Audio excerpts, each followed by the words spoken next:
This is a tough week for me, to be honest with you, and I'm happy that you're here and I'm spending time with the family. Why don't we just pray our favorite prayer and then I'll share with you a little bit more stories for today. Magdasal tayo in the name of the Father, and of the Son, and of the Holy Spirit. Amen. Today, I receive all of God's love for me. Today, I open myself to the unbounded, limitless, overflowing abundance of God's universe. Today, I open myself to God's blessings, healing, and miracles. Today, I open myself to God's Word, so I become more like Jesus every day. Today, I proclaim that I'm God's beloved. I'm God's servant. I'm God's powerful champion. And because I am blessed, I'm blessing the world in Jesus' name. Amen.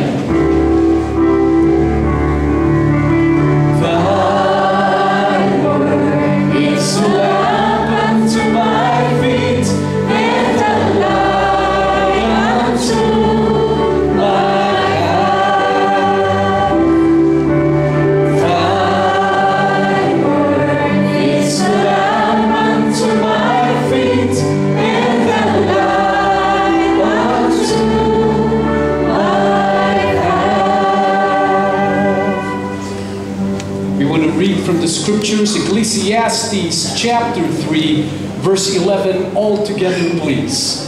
Eternity is written in our hearts. Sabay-sabay basahin again. Eternity is written in our hearts. Alam niyo po ba na ang kalangitan ay nakasulat sa puso ninyo? Kaya ito hinahanap-hanap natin palagi. That's why, kapag nanunood ka ng soap opera, ang hinahanap mo palagi, happy endings. Hindi ka pumapayag na ang pelikula, ang soap opera na pinapanood mo, hindi nagtatapos sa happy ending kasi yan ang hinahanap ng puso mo. Alam niya ni Fernando Po Jr. Kaya hindi siya namamatay sa pelikula niya. At minsan sinubukan niya mamatay sa pelikula niya, nagalit ang mga fans, binaril yung screen ng sinehan. All of us, we are suckers for happy endings. Yan ang hinahanap ng puso natin. Can everybody look at me here? Because that is the story of your life. All of us, we are created by God for happy endings. At may mga nagaganap sa buhay, nakakalimutan natin itong mga bagay na ito. And the goal of God for you and me is to remember anuman ang maganap sa buhay, all of us, we can return to what God created us to be, which is happy ending. Let's read another scripture verse. Matthew chapter 9, verse 24. Just to give you a brief background, ito yung pagkakataon na nangangaral si Jesus. Pagkatapos tinawag siya nung kanyang mga kaibigan at sabi, si Jairus, nakikinig sa kanya, Lord, punta ka sa bahay ko kasi yung anak ko malapit nang mamatay. But habang bumabiyahe sila, dumating yung servant. Yung servant ni Jairus ang sinabing, Sir, don't bother the master any longer kasi patay na ang anak mo. But Jesus said, kung ano man ang sinasabi ng crowd, He said, go away, the girl is not dead, only asleep. But they laughed at Him. Nakakatawa ang mga tao, no? Tanungin niyo ako bakit? Imagine ninyo, namatay yung batang babae, tapos iyakan silang lahat. Sobrang lungkot nila. Biglang nagsalita si Jesus at sabi ni Jesus, go away. Pinalabas niya yung lahat. Tapos, the girl is not dead, only asleep. Imagine ninyo, nag-iiyakan sila.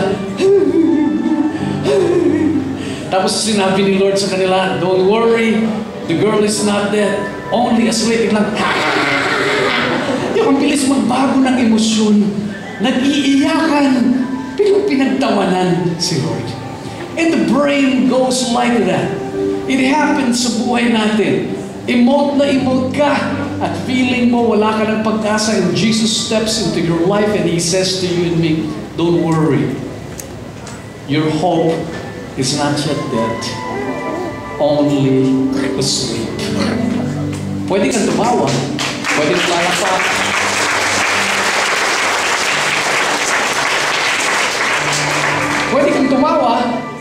Pero hindi ito pagtawa ng panlilimak, pagtawa ng kasiyahan dahil sa pag-asang binibigay ng Diyos sa atin. And this is what we will be speaking about today, the word of the Lord. Thy word is a lamp unto my feet, and the light unto my path.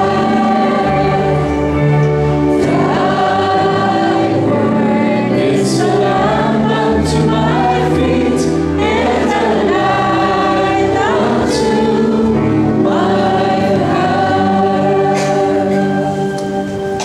We may all be seated.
Sometimes we choose to hang on.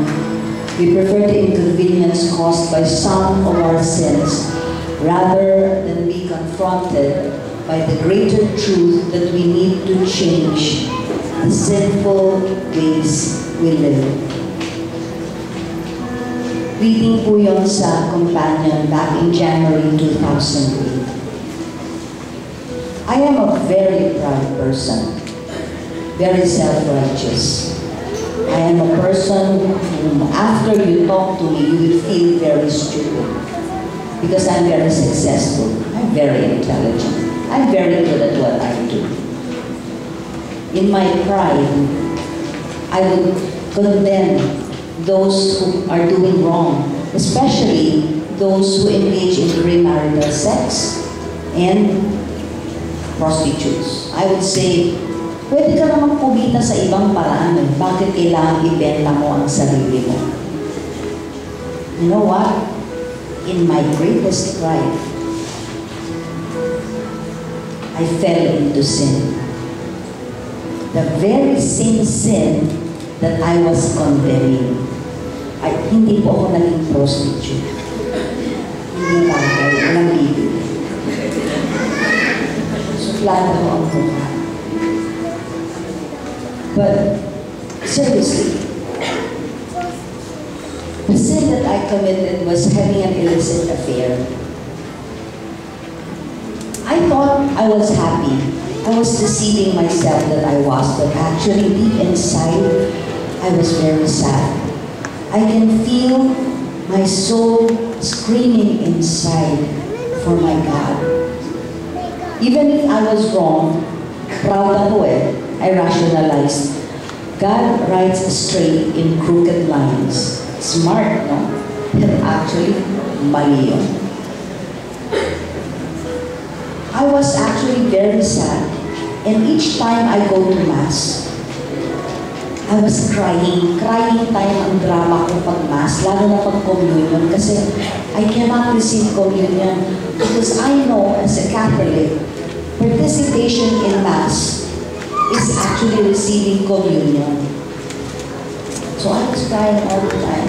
I was sad. And then I experienced my suffering inside. Nag-manifest physically. I had what you may call autoimmune disease. And our doctors will tell you, ang ibig sabihin ng autoimmune disease, your body's defenses is attacking itself. So I had several diseases. Some of them would be like vasculitis. Yung pong small veins or capillaries in your body would erupt and then you would bleed inside. I had pains in the lower side of my body. I also had hypothyroidism. Hindi po ito yung posyo na lumalaki. Ito po, I felt sluggish. And I cannot be sluggish because, my job required me to be very good in what I do. In fact, I still succeeded. I was even expatriated, which is the peak of my career already. However, in spite of that, I was still not happy. I could buy anything I wanted. Naranasan ko yung papasok sa department store. Hindi lang basta-basta department store, mga Rockwell, Podium, mga ganyan. Tuturo ko lang, hindi ko titignan ng label. Tinitingnan ang kung magkano yan. I can go inside a restaurant and I don't even look at the right side of the menu to look at how much it is. I enjoy that kind of life. But it's very empty. Then I came back to the Philippines. And that was when everything started to go wrong. Actually, I thought that was the start. Everything was already going wrong. Sa simula pa lang, di ba po, malinaw. The manifestation physically grew into a cyst in my ovary. The cyst was bigger than my ovary. It turned cancerous and it spread to my breasts. And, I went to the doctor and I said, Doc, sige, chemotherapy, surgery, chemotherapy, radiation, combination. I was going to spend a lot. And I said, is there any guarantee it will no longer come back? There's no guarantee. It still can recur. I said, okay, let it be. I can die. Total, my soul is already dead. I'd rather die. And then my friend said, Ruth, hindi pwede. Punta tayo sa doktor ko. Alternate medicine. Pumunta naman ako. Yung pala drama ko lang yung gusto ko lang mamatay. Hindi pala totoo yun. Drama lang yun. I still wanted to live. Sa madaling salita po, nagsucceed yung alternative medicine. After 3 days of taking whatever I needed to take, given by the doctor, nawala yung pains. In 3 months, I was clear. However, on the relationship side, everything was in trouble. Pero sabi ko, okay na yun kahit number 2. Yung pala, may number 3, number 4, number 5. Minsan pala number 2 ako, minsan number 5. Conforme kung sino ang gusto niyang taintangan that time. It didn't feel good. But you know what? As the devil snatched me away from the Lord snatched me back. Everything in my life was so different when I went back to the Lord. And you know what? I knew I needed a community when I decided I'm going to stop this foolishness. I went to a friend. I belonged to a Christian community before. And I texted him and I said, I want to go back to community because I know that in my situation, I needed community. And he said, I will see if I could bring you to, he was hesitant kasi he knows my situation. And I said, no, Tim, I'm fine. I went back to the Lord totally. And he texted back, he said, hallelujah, Luke 15. Luke 15 talks about the prodigal son. It's a very, very significant gospel, a very significant parable to me. So, in short, I went back to the Lord. Kapag ka pala sinabi mo kay Lord, yes, because I said yes when I was 8 years old, hindi ka niya bitawan. Mamahalin ka pa niya lang. I realized that the things that I was experiencing was a dis-ease of my soul. I also realized that God, Jesus, was just on the wayside. He wanted me to be with Him all the time, but He was just there. I was actually in, anong tawag doon, yung triangle, love triangle, and Jesus was the third wheel. But you know now, Jesus is my one and only.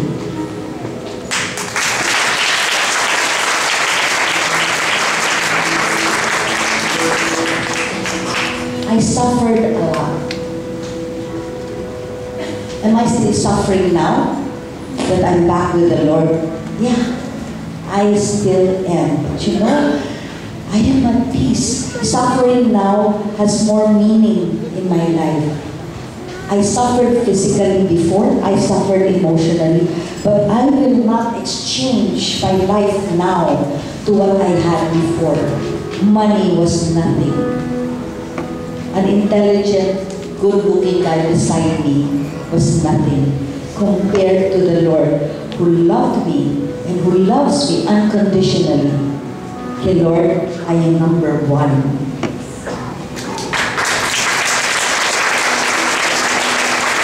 Suffering taught me a lot. It taught me humility. Imagine, I will share this to a lot of people. I've shared this already to about 7 or 8,000 in the ICC. I'm not proud of the sin, but I said, if my sharing can save one woman to not go through what I had gone through, if I could talk to fathers and have a healthy relationship with their daughters so they will not have daughters who will stumble like I did. If there is one woman here who is thinking na, special ako kesa dun sa wife, don't be fooled. That's the way the devil works. I suffered because of my wrong decision. And in all humility, I will continue to share this and save women para hindi madapa, mahulog na tulad ng nangyari sa akin. My suffering also taught me to be compassionate and understanding. I don't look down on people who sin, but I learned to love them more. I also learned not to be prejudiced. I could not judge people anymore. Who am I to judge? I'm not perfect. So not being judgmental is another thing. It's so peaceful not to judge people according to my crooked standards. But you know, most of all, I learned how to love. To God be the glory.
isn't fair.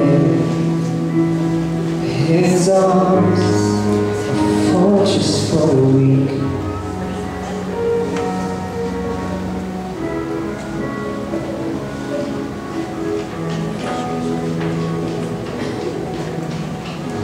Naparito ako upang ang mga tupay magkaroon ng buhay. Isang buhay na ganap at kasaya-saya. Mula sa Juan, Kabanata 10, Talata 10. Ito po ay isa sa pinakapaborito kong verse mula sa Biblia. I remember years ago, I received a letter from God. And the letter says, Anak, kamusta ka na? Kilala mo pa ba ako? Ano na ang mga plano mo sa buhay mo? Naghihintay lang ako sa iyong muling pagbabalik. At ako ay iyong tawagin. Huwag mong isiping walang landas sa buhay mo. Alam ko, naguguluhan ka sa ngayon at nalilito. Ngunit magtiwala ka lang.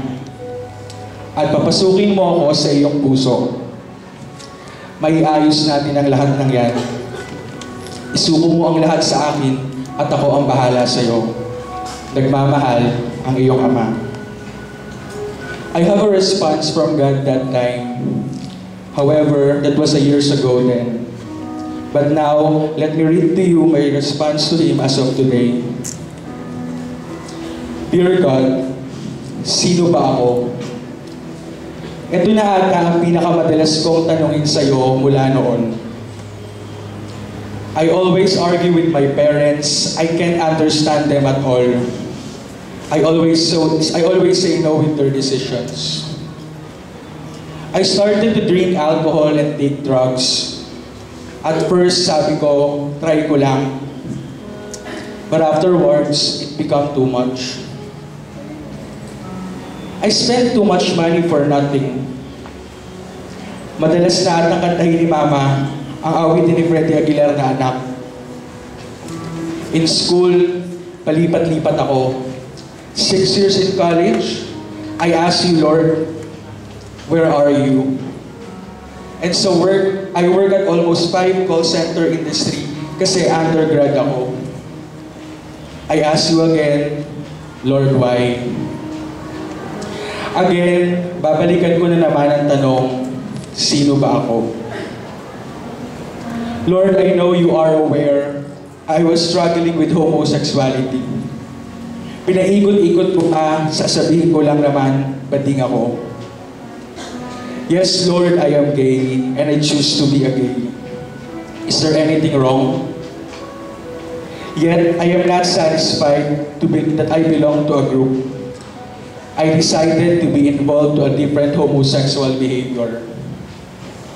Lord, marami akong nagawang hindi kalugod-lugod sa'yo. Pornography, gay bars, same-sex attraction, and short-time happiness. Growing up, I faced brokenness. I am hungry emotionally and spiritually. I am lack of love and helpless to false ways of getting my needs met. Akala ko masaya at ito ang solusyon. Hindi pala. This was especially true of my father and brother. I had not a good communication with them. And that contributed to a great hunger for masculine love and affirmation. However, I will not put the blame on them. At the end of the day, it's still my choice. I didn't know how and where to start because I did not have the confidence that I would end at something I wanted. Lord, hindi ko na alam. I could not help but to think that to try again would only mean to fail again. I am afraid that another failure and it will cause more pain. I felt that I had almost lost all my trust in myself. But, Mr. God, despite of all my struggles and sins in life, nagawa mo pa akong tawagin at sinabing, you are my beloved Son, and you are my powerful champion. Yes, Lord, thank you to my sister that she brought me here at the feast. I feel love again, and your love and their love is really overflowing. I just realized by my simple actions, I was offending not only you, my God, but also my family, and of course, myself. I am therefore absolutely convinced that my homosexual behavior is disorder attraction. Isa siyang sugat. Sugat and not love at all. Coming to this understanding by no means easy for me was my first step toward healing. I want to be free with my addiction and I want to change, but I keep falling back to sin. However, I never gave up with the struggle because you never gave up on me. Sinasabi sa sulat ni San Pablo sa taga-Efeso, Kabanata 4, talata 22 hanggang 23. Iwan na ninyo ang dating pamumuhay, hubarin na ninyo ang dating pagkatao na napapahamak dahil sa masamang pita. Magbago na kayo ng diwa at isip, at ang dapat makita sa inyo ang bagong pagkatao na nilikha sa kalarawan ng Diyos, kalarawan ng kanyang katwiran at kabanalan. Father God, thank you for your love. Your love helped me to forgive myself so I can easily forgive everyone. Now I can say that I'm really, really happy because I know that you are bigger than my biggest problems and struggles. You are always there to help me to conquer my Goliath, and I find an extraordinary happiness with you. Salamat at natutunan ko din ang kahalagahan ng pamilya sa aking buhay. Maging ano pa man ang sumira sa relasyon namin, napatawad namin ang isa't isa. Father God, hindi ko malilimutan ang kamustahin ako ng tatay ko at sinabing, anak, mahal na mahal kita. This is the real happiness na hinahanap ko. I'm totally in love. Before, I spent time with short-time happiness and love. Now, I spend my day and night with you through my community. I go to feast every day, and I feel every day okay. I go to CG all night. We're talking about your blessings. It's really overwhelming. Sabi nga niya, I will be blessed 24/7. Just be connected, link into you, and you will double up my blessing dahil sa iyo, Lord, nagkakatotoo. Thank you for making the Peace and the Peace for Information Ministry and the Peace Campus Mission as an instrument for my healing. My struggle with my homosexual behavior is now over. Again, I am over because I'm sober and now I am free. I am now engaged and addicted with your uncommunicable, unreachable, and unmeasurable love. Once again, Lord, sino nga ba ako ulit? Father God, I am Joel Flores, a member of PLT community, kabrad ng mga taga-Feast PICC Single Ministry, proud servant of the PICC Foundation Ministry,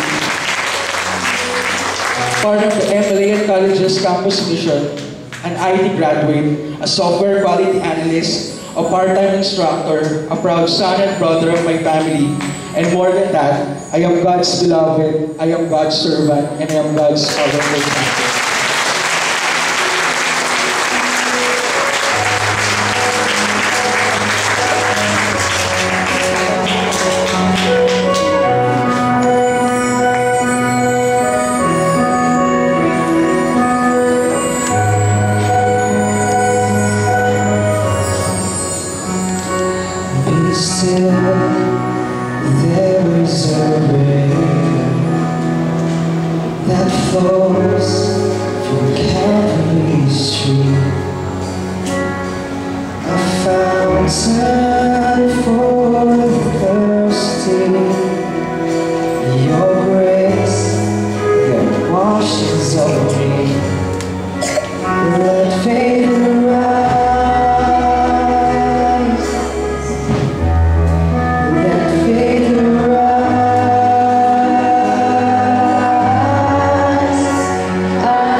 You are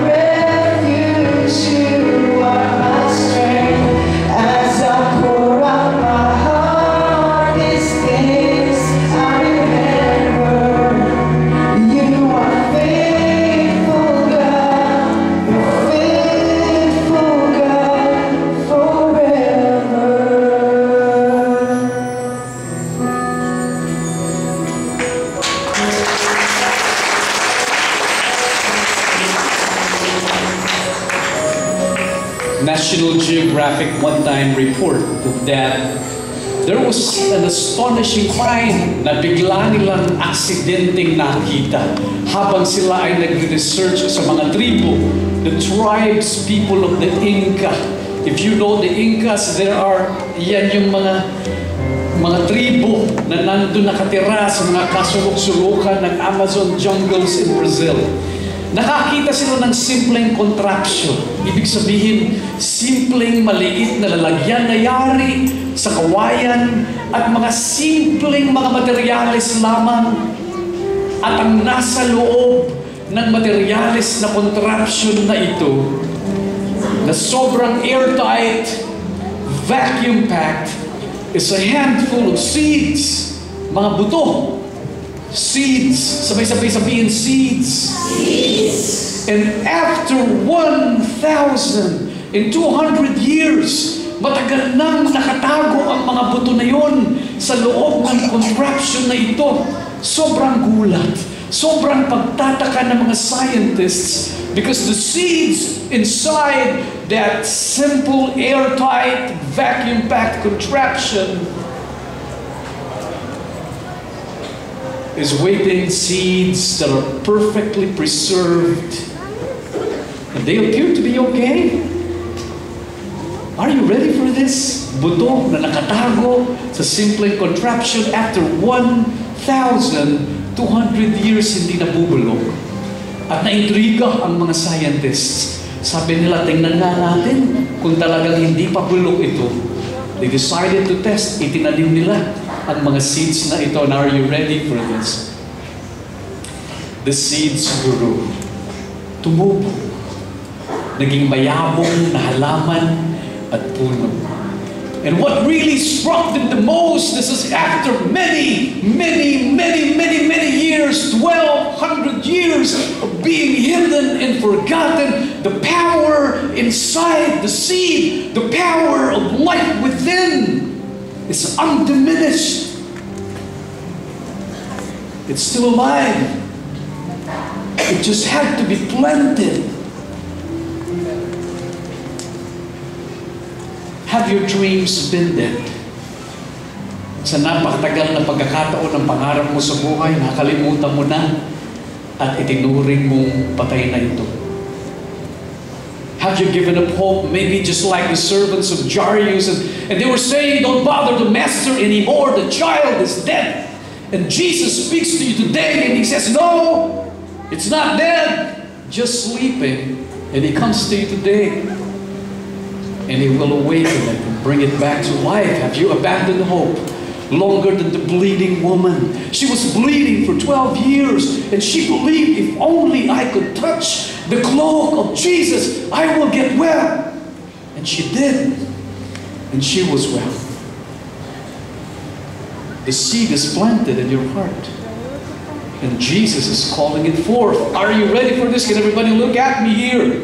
Jesus is calling forth the seed planted in your heart. He bids the dream to come back to life. Jesus visits your life today like never before. And he declares, however long you have waited, however dead your dream looks, my love and power is never diminished.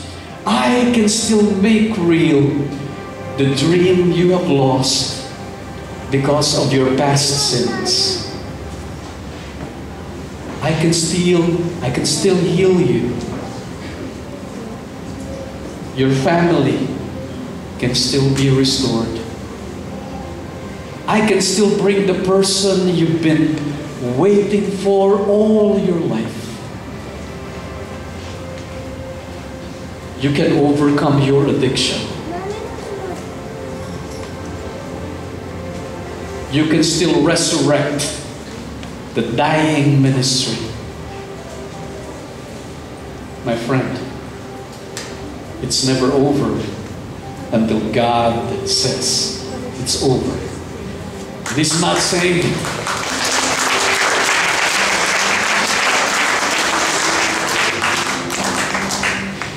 He's not saying it. And he says to you and me, I'm calling forth the dream. that I have planted in your heart. Can we all stand up and let's pray together?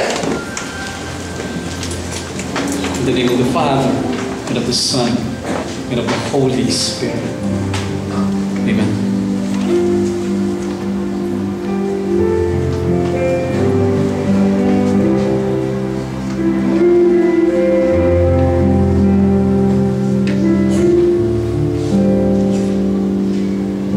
Say to those who are broken hearted to not be afraid.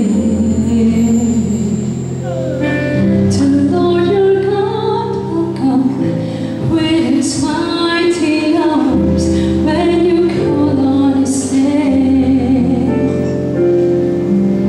He will come and save. He will come and save you. He will come and save you.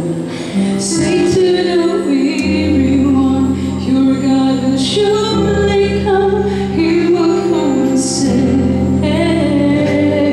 you. He will come and save you. He will come and save you. Lift up your eyes to him, you will rise again. He will come and save you. Say to those who are fearful hearted to not be afraid. To Lord your God is strong with his loving arms when you're called on his name. He will come and save. He will come and save you. He will come and save you. Say to the weary one, your God will surely come. He will come and save you. He will come and save you. He will come and save you. Lift up your eyes to him, you will arise again. He will come and save you. He's a refuge in a day of trouble. He's a shelter in a time of storm. He's a refuge in a day of great sorrow, time of war, time of war. He will come and save you. He will come and save you. Take to the weary one, your God will surely come. He will come and save you. He will come and save you. He will come and save you. Lift up your eyes to him, you will arise again. He will come and save you. He will come and save you. He will come and save you.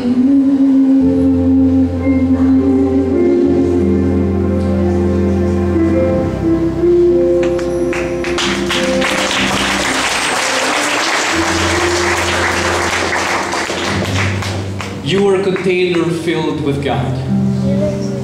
Are you ready for this? God is calling forth the seed that He planted in your heart. And it is not a coincidence that you are right here, right now in the feast. And you're hearing His word today. He's calling your name. And I'll be asking us to help one another here. What can talks do They do nothing, especially if John Escoto gives them. That's why I'm stopping. And I'm asking God to speak to you today. And we will pray together. Don't you know that you are a container filled with God? All of you and me. And there is healing in your smile. There is healing in your touch. And there's healing in your hand. And this is what I'll ask us to do. I will ask you to leave your places now. Nakaupo kayo dyan, di ba? Sa tasapat, umalis kayo mamaya dyan at my signal. And then I'll ask you to approach a person. And when you approach a person, you approach that person for two reasons. You will approach that person either you want to ask prayers from that person or you want to give prayer to that person. How do you pray for someone? John, hindi ako magaling magdasal. Hindi ako malalim magsalita. Ang malalim lang na salitang alam ko, dagat. Pero wala nang iba. Hindi mo kailangan ng malalim na salita. When you approach someone or somebody approaches you, I'll ask you number one to smile. Sabay-sabay sabihin, smile. Smile. And then I'll ask you to touch. To touch that person. Or to hug that person. And then bless that person with a word. Call forth the seed that God has planted in that person's heart. How do you call forth the seed? Oh, so simple. Bless someone. At sabihin mo sa kanya ganito. O kaya ikaw ang nangangailangan ng blessing. What I'll ask us to do, halimbawa, dito sa lugar na ito, may friend akong kasama o kasama ko sa CG or matagal na nag-a-attend dito. Alam ko may problema siya sa buhay. Ito ang sasabihin ko sa kanya. Alam mo, brother or sister, God wants to heal you today. And you've got what it takes to be victorious. Kasi itinanim ng Diyos sa iyo ang pinhi ng tagumpay. God has planted the seed of victory in your heart. Kung ikaw ang nangangailangan ng prayer, approach a person you trust. Magsumbong ka. Magsumbong ka in a good way. Sabihin mo, iniwan ako ng asawa ko. Or umamin ka ng pagkakamali mo. Sabihin mo rin na ospital ako. O sabihin mo, ikwento mo, ninakawan ang negosyo ko. And then you open up yourself to receive the blessing from this person. Approach a person whose story you already know. At kapag itong tao na ito, either nilapitan mo o lumapit sa iyo at nireject siya, sabihin mo sa kanya pagkatapos mong bumiti or after you smile, you will say, you hug that person and say, dahil sinabihan siya na humiwalay sa kanya, you're not worth my love. You will say to that person, you are most loved by the God of heaven. God loves you. Mahal ka ng Diyos. At hindi ka niya iiwan. You are beautiful. Grow the seed of beauty planted by God to you. If you're experiencing difficulty at work or injustice, sinisiraan ka sa trabaho, magsumbong ka, in a nice way, lumapit ka, and then that person tells you, hey, you've got what it takes to stay standing because the seed of victory is planted in your heart by God. Be victorious. If you are in deep financial difficulty, yung taong lumapit sa iyo, sabihin mo sa kanya, I bless you with the Holy Spirit and He will give you strength to discipline you in handling your money, and God will open up opportunities for you. And I'm calling forth the seed of abundance na itinanim ng Diyos sa iyo. If you failed in your business, at ito lang palagi ang naalala mo, ayaw mo na magpatuloy, ang sasabihin sa iyo ng friend mo, hey, you failed, but you're not a failure. You're in a journey, magsipag ka lang. God will prosper you. Nahihirapan ka sa school, bumabagsak ka sa grades mo, magsumbong ka sa friend. And that friend will call forth wisdom planted by God. Can everybody look at me here? You committed a terrible sin and you feel that there is no amount of forgiveness that can bring you back to life. I'm calling forth God forgiveness for you. God has forgiven you. If you have problems in the family, isumbong mo kay Iskoto. Hindi kay Dulfo.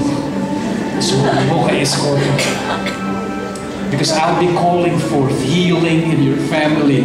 And I'll ask Jesus to reassert His Lordship in your relationships. And He will give you the strength to be the catalyst of love, healing, and forgiveness. If you are sick, sumbong mo sa friend mo. Because I'll be calling forth healing. To brush away anxiety and worry. And I'll be calling forth the seed of faith. God has given you the grace to overcome addiction, to resurrect your dying ministry. Ito po ang natutunan ko sa buhay. Tanungin niyo kung ano. Are you ready for this? You are not what people call you. You are what you answer to. Ano raw? Ulitin ko ha? You are not what people call you. You are what you answer to.